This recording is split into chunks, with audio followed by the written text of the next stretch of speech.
In the film, we say, we know it's not homosexual because, and then we present the evidence, but we never say these verses mean this. We're very humble in the sense where it's like, we know it's not this. It could be A, B, C, or D. Here's the scholarly representation of it. Now, audience, you go and make your own decision for yourself.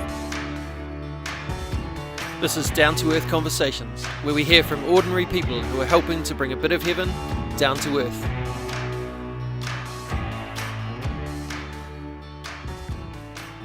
Kia ora, welcome to another episode of Down to Earth Conversations with me, your host, Andy Dixon.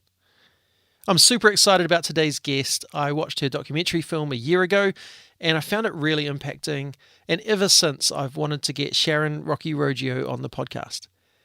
Rocky has spent years in the film and television industry in LA, working on many well-known shows and films.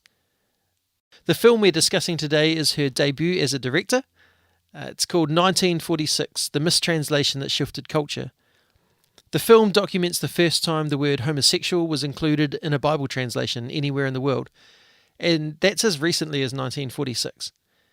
It then follows the subsequent decision by that same committee to take that word out again in their next revision, and questions why they included it and why they took it out again. The film features personal stories of the key characters, which makes it compelling to watch. Rocky and I discuss her career, why and how this film came about, why she included a storyline of her own journey with her dad, who believes very differently to her, and what she is hoping for as people watch this film. The film's won over 25 awards at film festivals around the world, and spoiler alert, we're obviously going to discuss elements of the film in the episode, so if you really want to see it without having heard anything, go rent it now, the link in the show notes, and come back to this. But otherwise, without further ado, this is episode 106 of Down to Earth Conversations. Here's Rocky Roggio.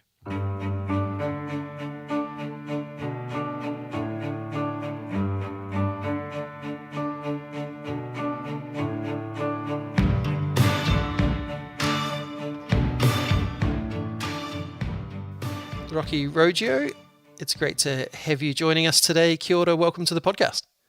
Thank you. Thank you so much for having me. And for those who don't know you, haven't heard of you, do you want to just tell us a little bit about who you are, what you do, where you're from, all that kind of stuff? Sure. Well, my full name is Sharon Rocky Roggio. Rocky is a nickname that came about pretty much, if you saw the movie, you'd know my father, and he's a very patriarchal, very good man, but patriarchal man, and always we're Italian, South Philly Italiano, and he always wanted a boy, and I'm the closest to a boy he ever got. He was going to call him Rocky, so that's a little bit of where my nickname comes from. But I grew up in South Jersey, a pastor's kid, and but also I'm a filmmaker, and so I've spent most of my adult life in Los Angeles as a professional filmmaker, and these two roads kind of crossed about 5 years ago when I was working to make a project to try to affirm my reality with my non-affirming parents. And the only way to communicate with them is through the Bible. And so I mixed this world of Christianity and sexuality and filmmaking to make 1946, The Mistranslation That Shifted Culture, which is the documentary film that we'll be talking about today. As you've said, you were already a filmmaker. It's not your first rodeo. So what had your career been like before that? Sure. I've done a lot of different work within the film industry and also a lot of different media type work, from commercial advertising to music video and a lot of different formats. But feature film is where my passion is. But I've also done some television shows. One you might know of, House of Cards from Netflix. That was the biggest show I probably worked on in Parks and Recreation, but have done some pretty big movies as well with Rob Reiner and Chris Hemsworth and Drew Barrymore. And so, yeah, I spent about 20 years in the film industry working on commercial and big blockbuster type films. And so it was kind of easy for me to transition into a directorial position. 1946 is my directorial debut, being able to combine all of my skills from producing to production designing and prop master. I've done a lot of art department and production management work.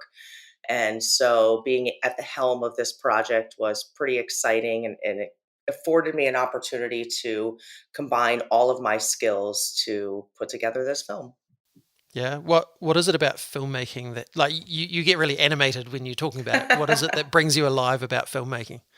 Filmmaking is really exciting because it affords us an opportunity to look at different parts of the world that maybe we're not a part of or we are a part of. We're able to explore different cultures and realities or fantasies and uh, escape or learn something new. The filmmaking really gives us a lot of opportunities to see new worlds and or escape a world you might want to be escaping from for a little bit. So it's a really fun art form for me. Mm, yeah. Do you see yourself as a storyteller? Like, are you that way by nature? Absolutely, yeah, definitely. If you come join me for a meal, that's all we'll get is stories all Nice. night long. So, so 1946, the mistranslation that shifted culture. Um, what is this particular story about, and why did you decide to tell it? This documentary explores the first time the word homosexual appeared in the Bible, which was 1946, which seems a little unrealistic when you think about it. It's, if you grew up in the church, you were just always told that homosexual was part of the Bible. And so for me, when I first learned this information, like why 1946? What's going on here? And what were these verses talking about before then? And so growing up in the church, growing up lesbian, having a pastor father, this impacts me pretty directly. And once I learned that there was a mistranslation in the Bible, I felt it was important for me to focus my energy on producing this film because it not only can help me in my walk with my family and in the world, but hopefully it can help a lot of LGBTQIA plus people who either have grown up in the church and or are still feeling the persecution from the church that we see in our society. So so yeah, I just felt it was important. And as I said earlier, I was already working on trying to find a project to communicate with my parents to see me as a full person, equal in the church, equal in society, and that being gay is okay. And I kind of stumbled upon the 1946 mistranslation as I was doing the work.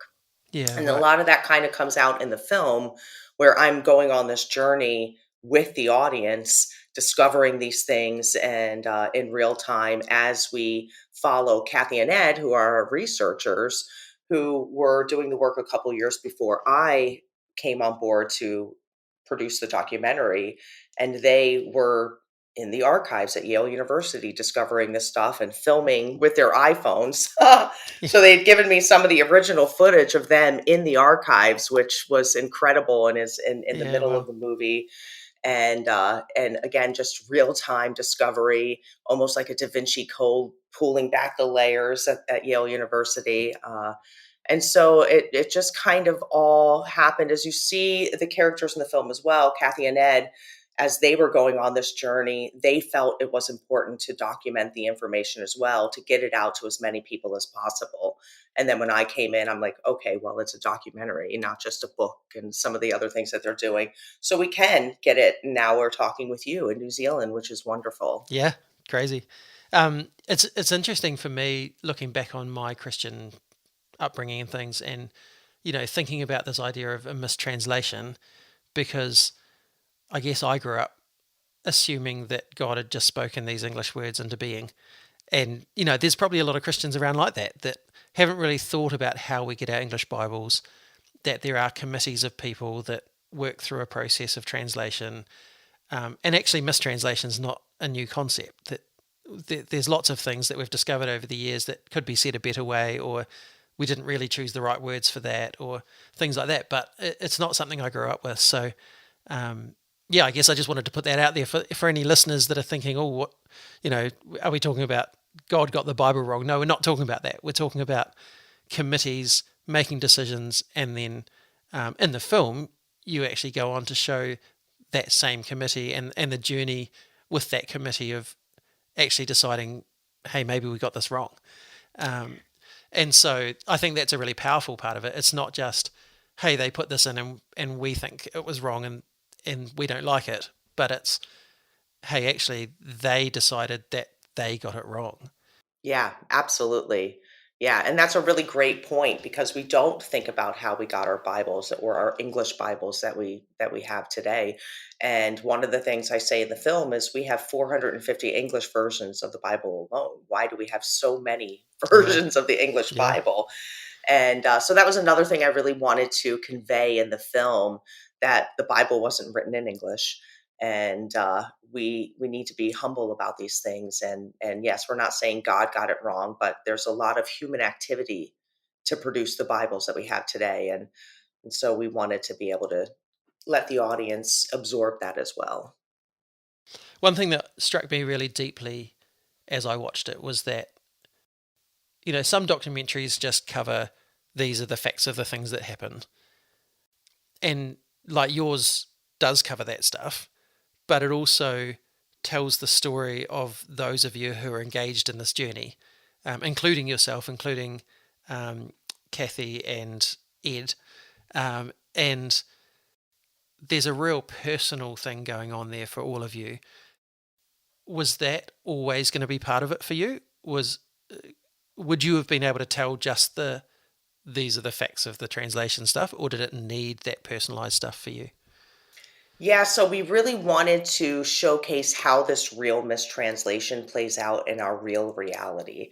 So Yeah, Kathy and Ed's story were always a part of it. Ed being a gay Christian who, when he first learned the word homosexual wasn't in the Bible till 1946, found that incredibly hard to believe and started buying Bibles, dictionaries, lexicons, and he has an amazing collection that it really shows his passion behind this, but also his drive to be able to affirm himself, and the only way he was going to do that is through the Bible. And so he's a bit of a tortured character in that way, but also comes out on the other side through his research. And then Kathy, her story, she's a straight evangelical Christian who was going through a divorce and one day met a woman on the hiking trail and was like, is she a lesbian?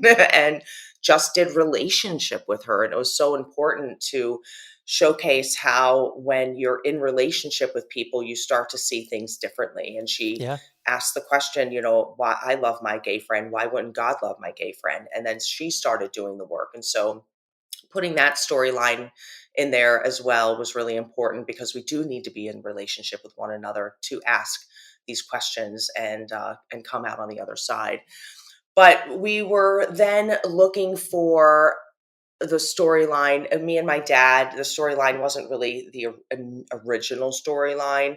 We weren't sure if my dad was going to be in the movie as an evangelical pastor who still believes homosexuality is a sin, and even after being presented with all this information is standing firm in his position.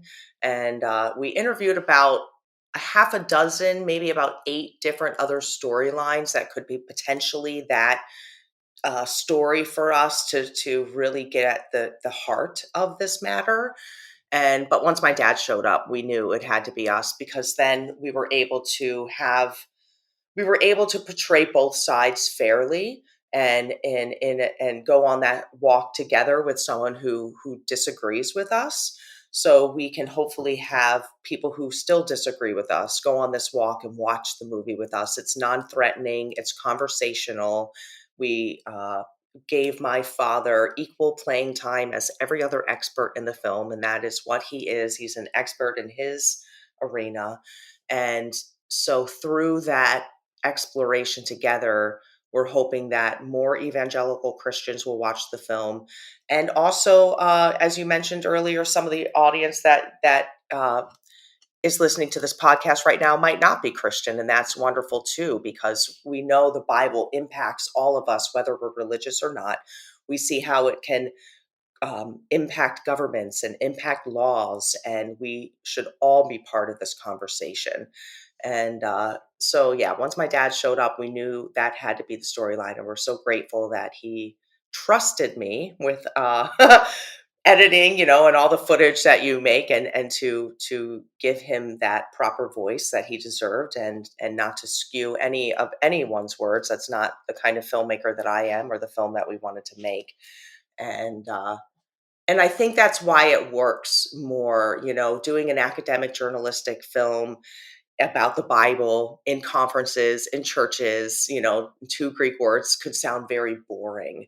And we really wanted to make this journey film that was very real and engaging, and it's funny at times, and you cry at other times, and you just want to keep turning the page with us. And so our team did a really great job of making a film that is not only watchable, but wonderful. We've won over 25 audience awards around the world, and have really I'm still in awe of the support and the overwhelming applause sometimes we get from the film. And, bringing in that humanity really helped us hit that home run.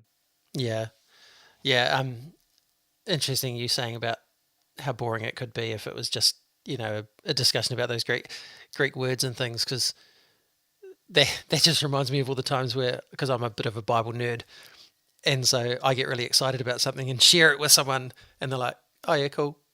It's Yeah, like, exactly. "Oh no, this changes my life." So yeah, no, I totally get that. And you're right. Like, it makes it so personable, and I think for me, having your father with the contrasting viewpoint actually made it a much more powerful story, because it wasn't just a story about translation, it was a story about how do we wrestle with life and love and faith and all the messiness that's in there. And like, you could see the two of you really wanting this connection, but this thing that was in the way that you were still trying to love anyway. And the tension around that, and I just see so many relationships of people that I know in that, and I think a lot of people will find themselves in that. Um, as we know, there are so many people that are part of the LGBTQAI plus community who have conservative parents who don't agree with who they are, or don't endorse that. And so to actually put that out, but do it in a really honouring way that honoured your dad, but also um, didn't pull any punches either way. Um, Right. to me, that makes it really credible and really captivating as an audience member. Thank Um, you. yeah, one thing that you mentioned before about the raw footage that you got from their phones when they were discovering things, that kind of journey of discovery with Kathy and Ed, like, was so. I know, as someone watching it, I was just like, oh, what are they finding? And it was really exciting. But I guess you went from there to then connect with this young guy in Canada who wasn't a young guy anymore, but who'd been part of the original story. David, wasn't it? Is that right? Correct. Yep. David Um, Farron. and I think one of the moments of the film for me was him sitting. I think he was sitting, like, looking out over the sea or something, and he says, "I always thought that God called me into ministry in spite of who I was, but because I've met you guys, I feel like God called me into ministry because of who I was." Yeah. And I just, Yeah. yeah. How do you That feel when you capture something like that? that's one of my favorite scenes of the movie. That's actually the ending of the film. So we've gone on this journey together, and David doesn't come in until the third act. So spoiler alert to anybody who hasn't seen the film. Yeah, sorry. It's totally fine. You have to put a little disclaimer at the beginning of the episode. No, I'm just kidding. But it's if he's in the trailer. So if you see the trailer, you'd Yeah, probably yeah, pick up on it, and you might forget halfway through, because there's so much yeah. that we introduce before we get there, and then it's like, oh wait, who wrote this letter? And we actually found him living in on Vancouver Island, a Canadian minister from the United Church of Canada. and he has a wonderful story. But yeah, so can you imagine? He wrote that letter in 1959. He was a 21-year-old seminary student. He used his first name and middle initial. So it was a little difficult to find him, but we were able to find him. And Kathy Boldock called him one morning at 9 a.m. and said, "Did you write a letter 60 years ago to the head of the Yeah. translation team? Don't hang up. This is not a prank," that kind of Yeah. stuff. Uh, and she asked him if he kept a copy of that. He's like, "Yes, I did. But did you keep a copy of that letter?" "No, I did not," because he couldn't have, Yeah. because he would have been found out.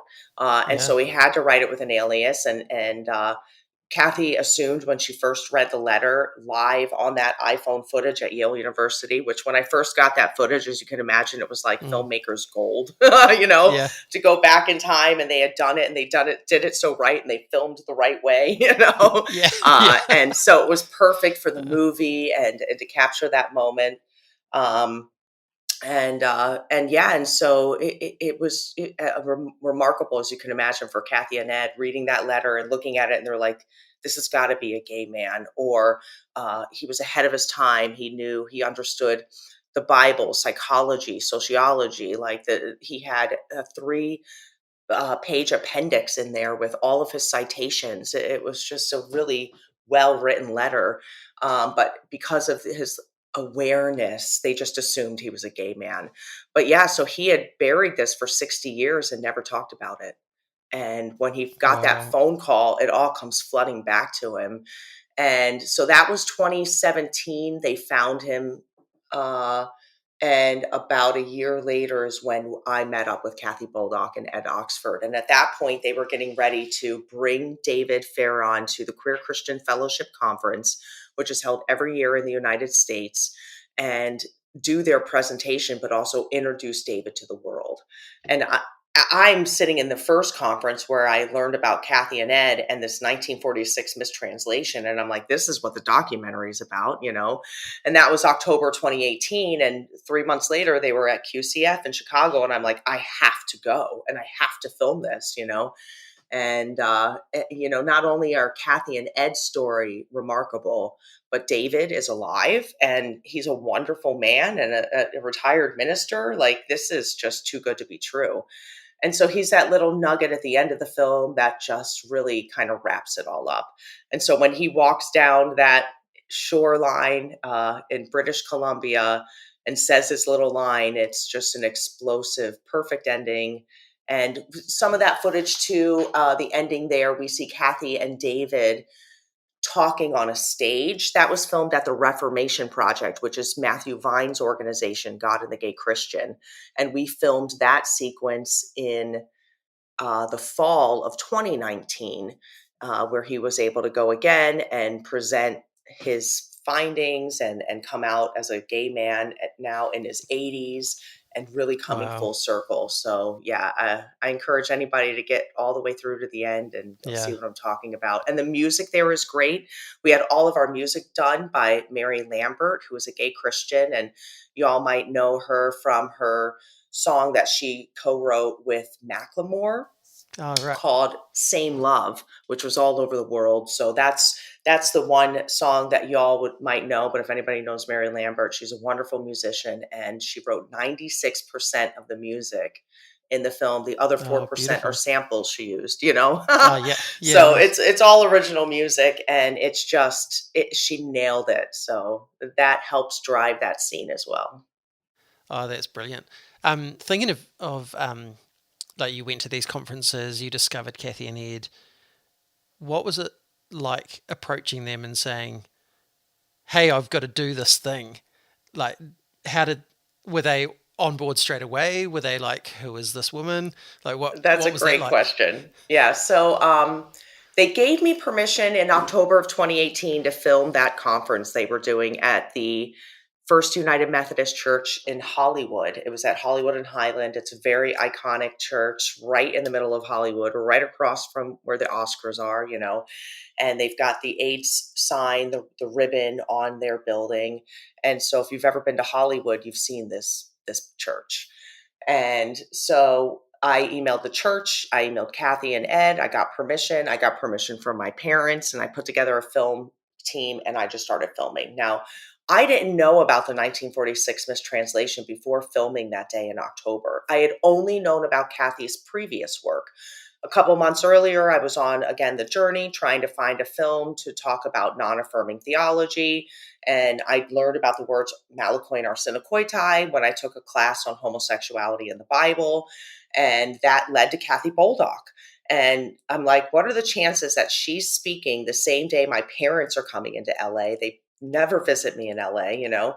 And I'm like, I have to film this. I have to put everybody together in a room. So while I was sitting in that conference with my dad, that's in the film as well. That's when I first learned of the 1946 mistranslation. I'm like, this Oh, is what wow. the documentary is about, you know? And of course, my dad had a different experience and he went a different way. So after that day, I contacted Kathy and I told her again who I was and thank you for letting me film. And now I want to do a full documentary. And I asked her if I could go to Chicago and film Reverend David with her and Ed. And she said no, very bluntly said no, and turned me down. And I was like, oh, that wasn't the answer I was looking for. Yeah. So then I worked on Ed a little bit. I called Ed. Now, Ed lives in Long Beach, California. So we were 40 minutes away from each other. And I'm like, can I come to your house and see your Bible collection? And I want to film you. And he said no, but that was only because he needed a haircut. And I was like, Ed, go get a haircut. I'm coming over to your house. And so he finally said yes. And Uh, I'm slowly winning their trust because they don't yeah. know me, Yeah. and it is a lot. And the reason why they said no, honestly, is Kathy did have another team at the time that was working toward filming for them, that was connected with a Reformation project. But after a couple weeks of thinking about it, she really thought about the difference between the team that she had, uh, and me, and really felt strongly that I was the one to do it. So I don't know what happened in that 2 weeks. We're going to call it a divine miracle, but she finally said yes, and had to tell the other team and say, "Look, I really think this is the direction we need to go in," which was a hard call for her, as you can imagine. And it worked out for everyone, and I'm so grateful that she saw the value in what I really wanted to do and gave me this opportunity because I couldn't be more proud of the film. Uh, and now this is now my life work. We're in our second year of our impact campaign. Last year we had the opportunity to, well, in the last couple years through our impact campaign, we've been to mostly last year, but then also a little bit in 2023, France, where we now have the movie translated in French. We've been to the Netherlands. We have it in Dutch. We've been to Taiwan, Hong Kong, and Bangkok. We have the movie in traditional and simplified Chinese. We have it in Thai. We've been to Singapore. And then during our festival run, we went to another half a dozen countries, including India and all over Canada, and so parts of Europe, the UK, British Film Institute, and the film has been received well all over the world. Yeah. And Wow. yeah, so I know we've been to of New Zealand as well, and you're going to be showing the film at your Yeah. church, and I'm really grateful for the opportunity to continue to play around the world and share this research with people, and that Kathy and Ed finally said yes. Yeah. Yeah. Did you have any idea as you were starting out the project that it would become a life work thing, that this was going to take over your life for the next however long?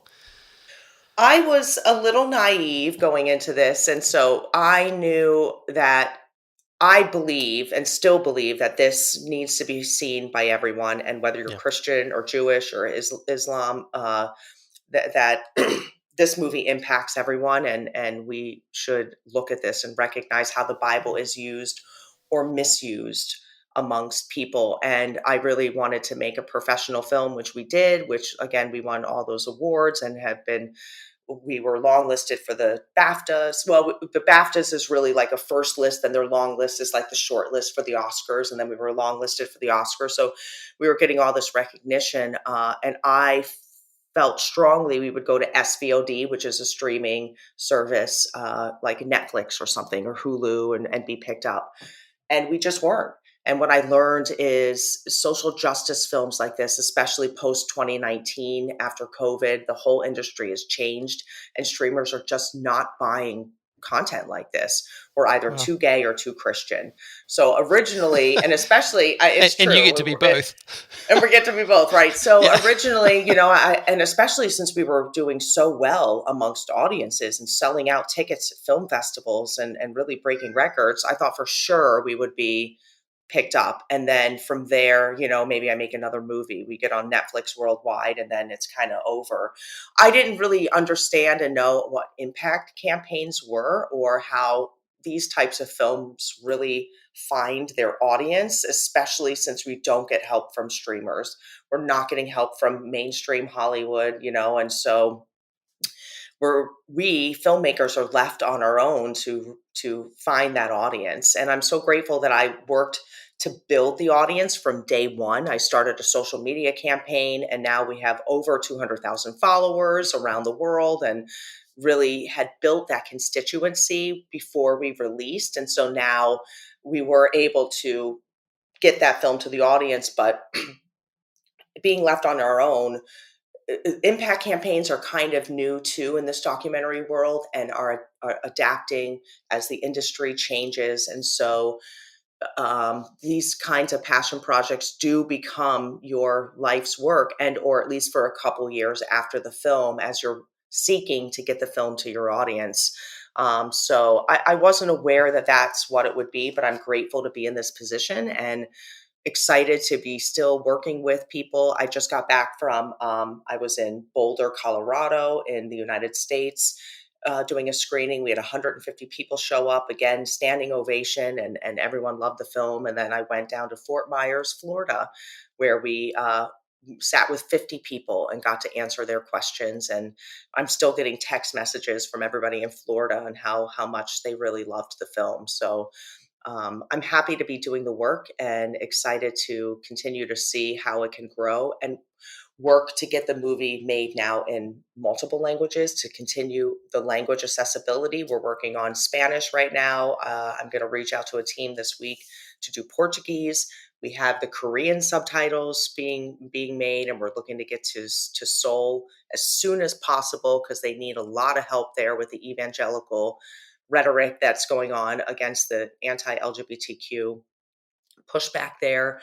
And and as long as we can continue the mission, that being said, is we need ticket sales. So please rent the movie. You can watch it worldwide because all the ticket sales help us continue to do this work. I'm pretty much one person that has a couple part-time people helping me here and there doing some posts on social media or creating them. We have a web series podcast now that we did in connection with our impact campaign when we went on the road in America, hitting 15 cities across America, highly impacted by extremist ideologies. And we interviewed over 50 people on the road. So that's now part of a web series. You can watch it on YouTube. It's also a podcast on Apple Podcasts and Spotify. All of this is on our website, 1946 the movie. But it just continues to push the movie out there to let people know that we're here, but then also to let people hear from other people that this mistranslation impacts. So this year in 2025, we applied for another grant to help us continue to do the work. And as I mentioned, with the other language accessibilities, we'd love to get a team to Seoul and some other things as well. And I'd be happy to continue to do this work. And you can find ways to support us too, 1946themovie.com, so we can continue to do this work. Yeah. And I'll make sure I put those links in the show notes as That well to would make be it easy for great. people to get there. You talk about all these positive responses that you've had, and like naturally, I know some of my gay friends have seen it and loved it, and it's really landed for them. Do you get that same feedback from people who, like hetero people who aren't really sure about it? Have they engaged in feeding back around the movie? That's a great question.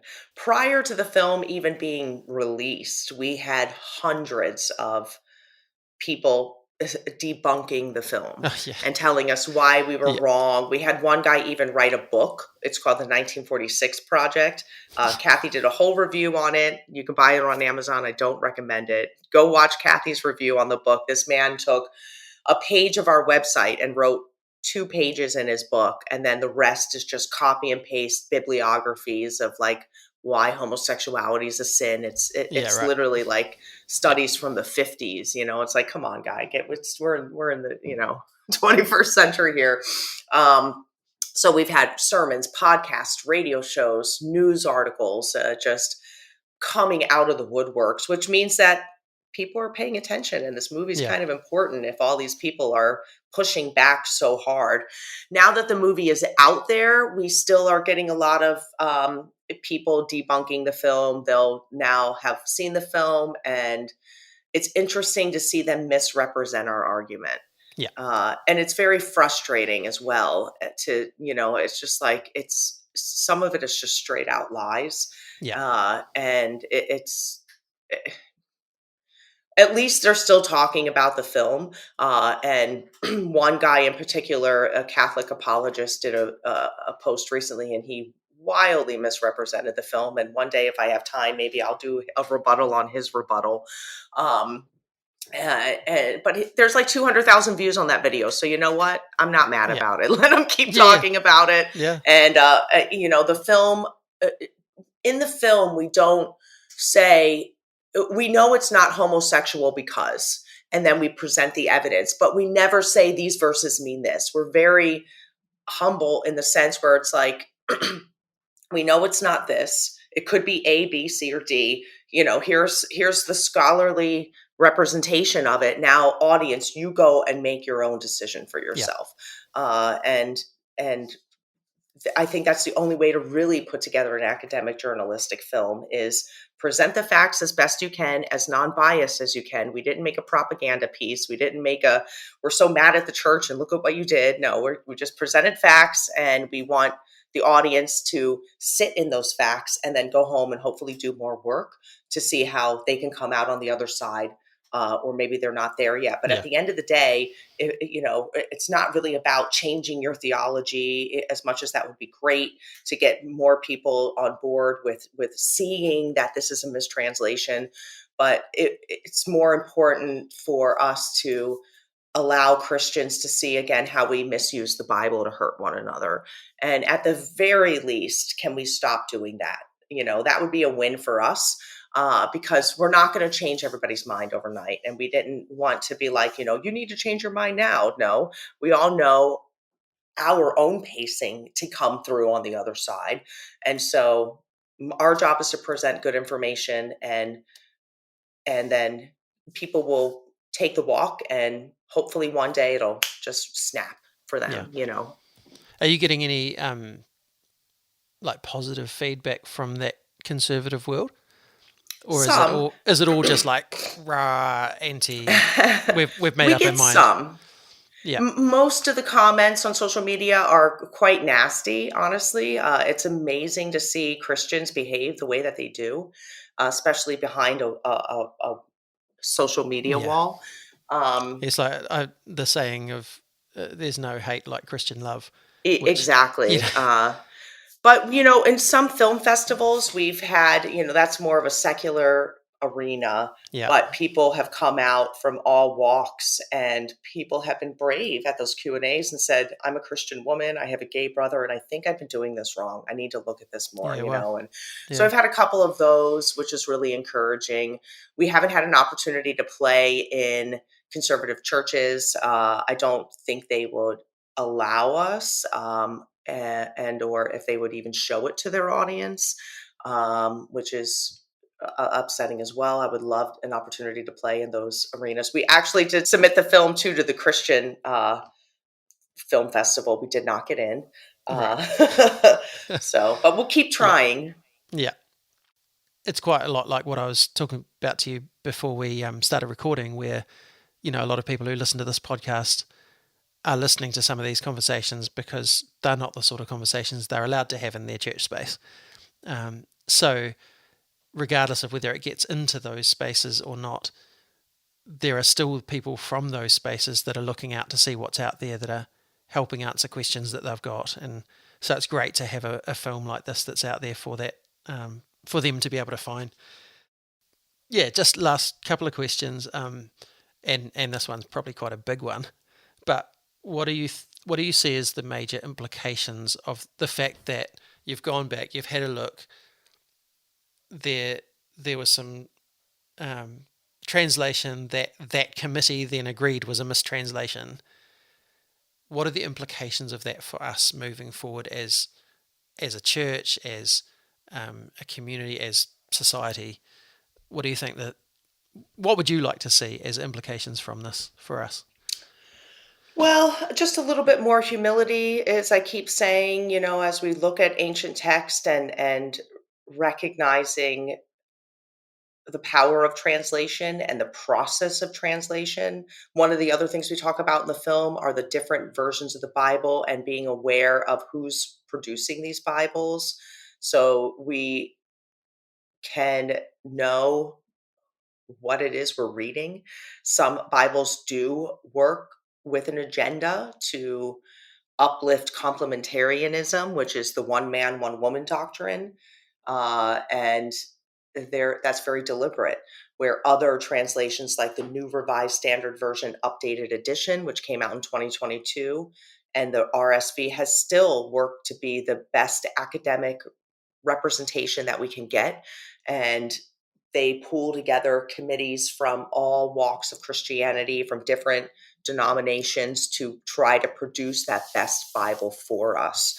And so, uh, recognizing that the Bible does have mistakes, and and putting it out in a way where we're not clobbering people with the Bible. Another thing that would be nice is holding translation teams accountable for the words that they use, because words do matter, and that would be some future work to see if we can um, have warning labels just like you do on records, right? Of the Bible, so that people just are a little bit more aware of where these things are coming from. Um, but really, at the end of the day, it's how we treat one another. And it's really interesting in the Christian world. We can't even agree on our denominations, and we're pointing the finger. This group's doing it wrong, this group, well, they're not even real Christians. And it's like, well, what are you talking about? And I wish that we could get away from that as well, and just get focused more on what a Christ message is, which is love and inclusion, loving thyself first to be able to love your neighbor. And I think that we're not taught to really love ourselves. We're taught that the heart is deceitful amongst all things, and we're born sinners, and we're terrible people. And I don't really think that's a good foundation to start from. So being able to look at where these ideas come from. A lot of these ideas are modern inventions around Christianity, and giving people permission to rethink those things, to be able to just live in love instead of fear and hatred, and all of the things, especially the things that we're seeing in America right now surrounding Christian nationalism and not loving the other, and pushing out the immigrant and things like that. So I don't know how we got here, but hopefully through more positive conversations, we can come out on the other side and stop pointing the finger at one another. That thought around loving yourself and that kind of thing actually ties really well with my last episode, which had a feminist theologian talking about her thesis, which she looked at the idea that we talk about this overinflated ego as being sinful, but actually she and others are saying, what about a lack of ego as also being sinful? That we've actually, or a lack of sense of self, because we get this message about denial and, you're sinful, so stop being you to let Jesus in, and, you're just a vessel for Jesus kind of thing. And she's saying, no, actually, what we need to be emptying ourselves on is all those things that are put on us that aren't us. And so I love what you're saying about that of how do we love ourselves so that we can then love those around us. And I think definitely for me, there is a lot in this film for particularly those people who have, for whom this is their reality. It's not mine. I'm a straight cis white guy. Um, I have family members for whom this is really poignant, and so I'm still really passionate about it. But there's those people who have been bashed over the head with stuff, for whom this is a real gift to help set them free from some of that that they've had to deal with. So yeah, thank you so much for that. Where to from here for Rocky Roggio? Well, so this year, still working on our impact campaign. I am considering doing another documentary, although I have been very upfront with donors and people who are encouraging me to make another film that I would like half of the money up front because it's very difficult to do films like this, and it's you're always chasing the clock. It's either time or money, and these are very expensive endeavors to put together a film like we made. And um, for years, I'm still not really getting paid to do this work. We're just scraping by. I can, I have a roof over my head and I can pay my bills, but I'm not making money. And so there's so many sacrifices to do these types of films. So I'm working to find that next donor to put $500,000 in the bank, and then I'm going to start production. But I've started to outline the next film and thinking about what it could be for a follow up because the work is so important. Um, there's a couple different themes that I'm looking into.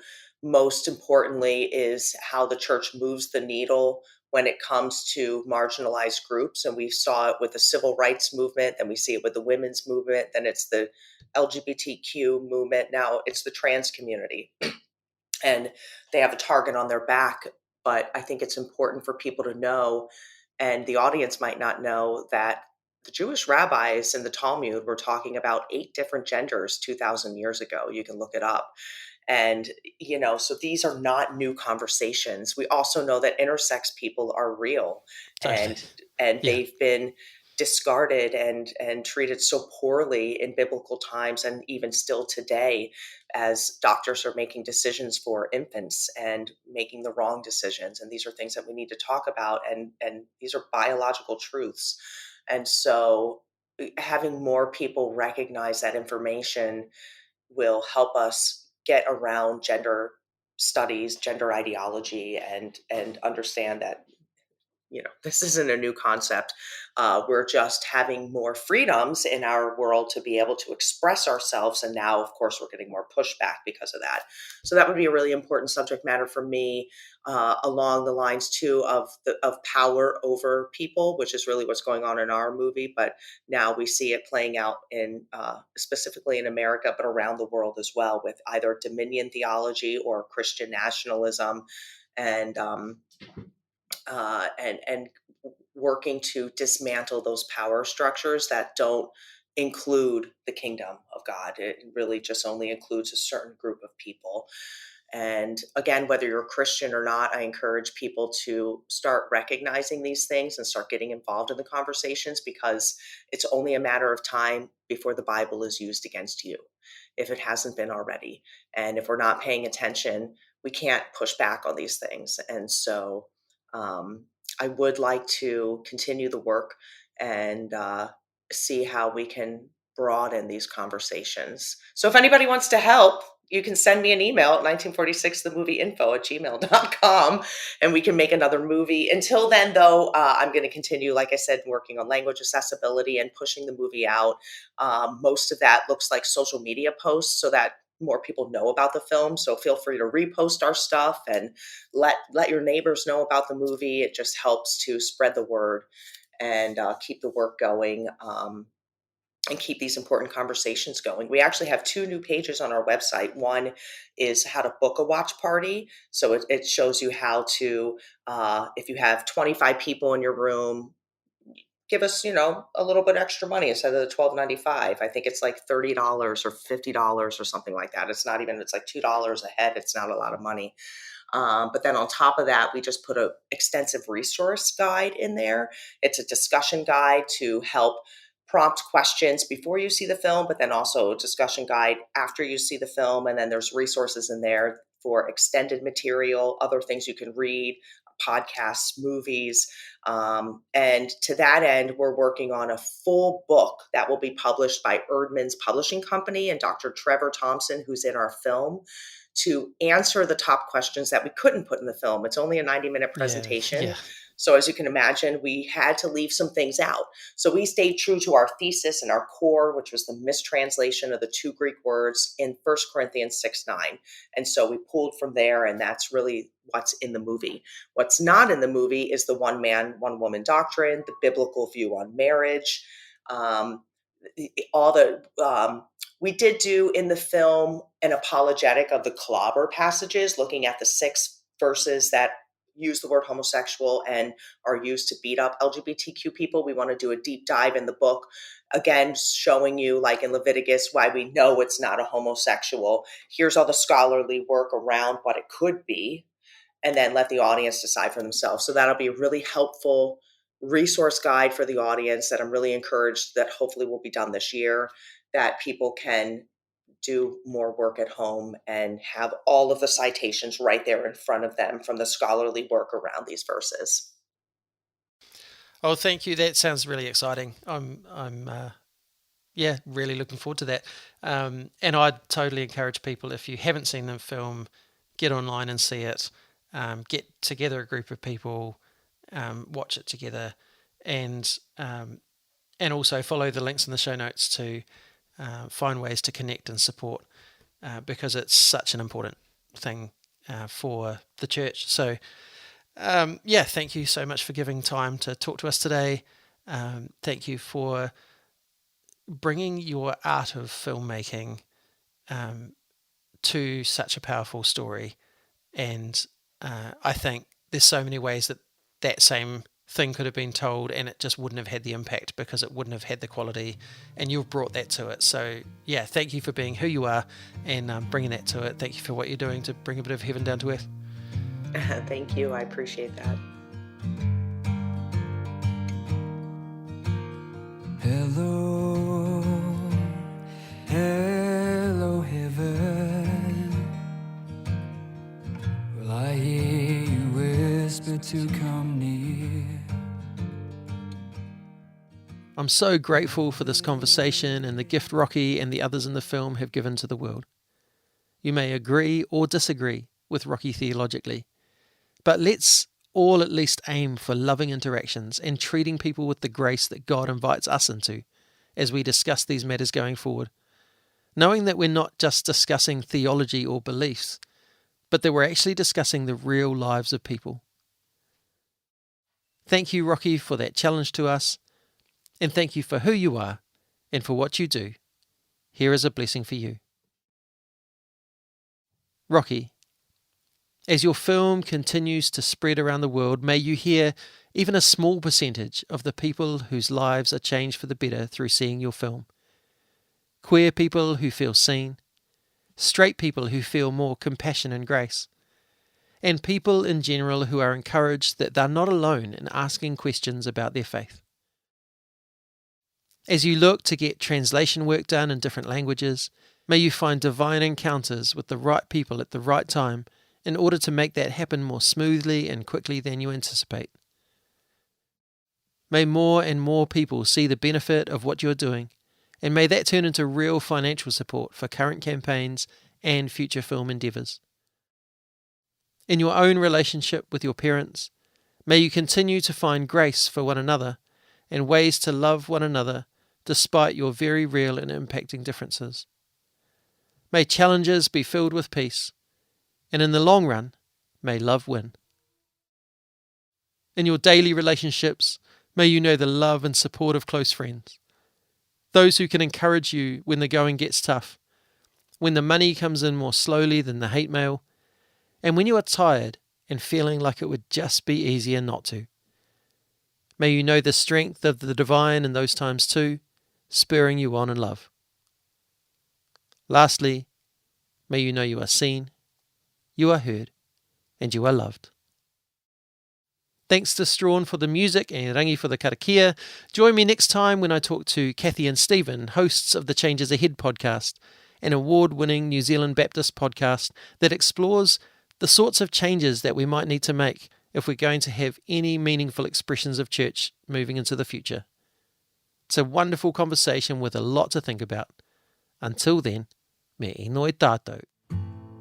E tō mātou matua I te rangi, kia tapu tō ingoa, kia tau mai tō rangatiratanga, kia mea te tau e pai ai ki runga ki te whenua, kia rite anō ki tō te rangi. Homai kia mātou ai nei, he taro mā mātou mō tēnei rā. Muro mātou hara, me mātou hoki e muru nei I o te hunga, e hara ana kia mātou. Aua hoki mātou e kawea, kia whakawaia, engari whakaorangi a mātou I te kino.